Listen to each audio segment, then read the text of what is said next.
Magandang buhay!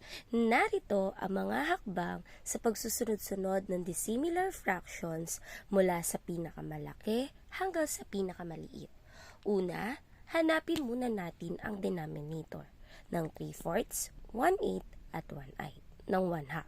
Ito ay ang 4, 8 at 2.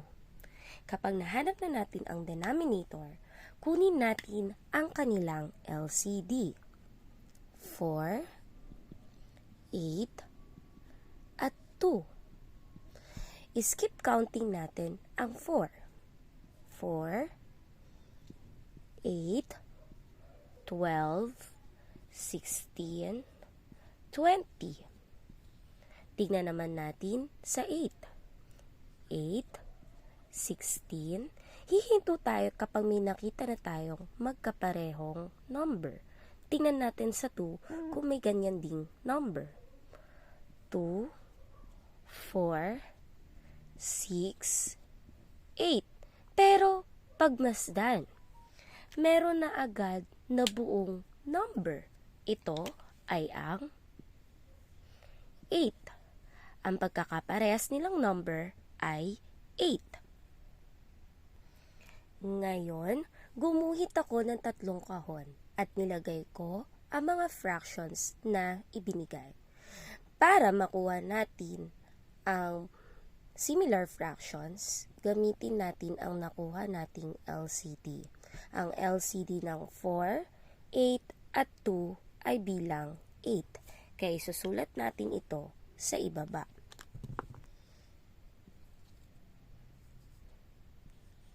Kung pagmamasdan, pare-parehas na silang denominator na 8.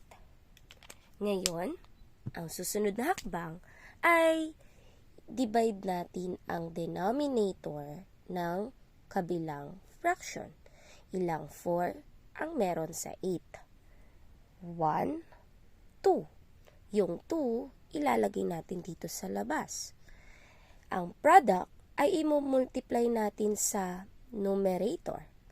2 times 3 o yung 2, ulitin ng 3 beses, ito ay 6. Ikalawa, 8 divided by 8. Tignan natin dun sa skip counting natin na 8. Ilang 8 kaya ito? 1.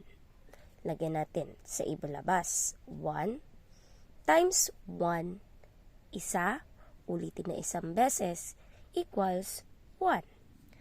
At panghuli,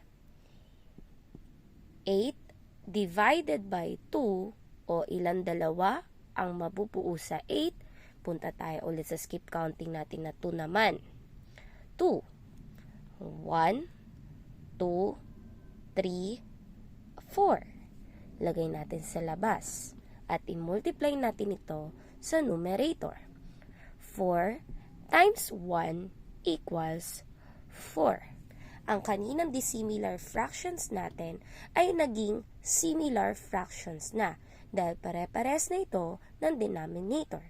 Dahil similar fractions na to, maaari na natin itong ayusin mula sa pinakamalaki hanggang sa pinakamaliit. 6, 1, at 4. Titigan natin itong mabuti. Alin sa tatlo ang pinakamalaki? Magaling! Ito ay 6.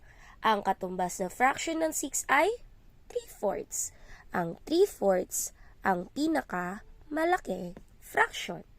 Sumunod, ang katumbas or ang sumunod na pinakamalaki, ito ba ay 1 o 4? Magaling! Ito ay 4. At ang katumbas na fraction nito ay 1/2. Kaya ang sumunod na pinakamalaki ay 1/2. At ang pinakamaliit ay 1.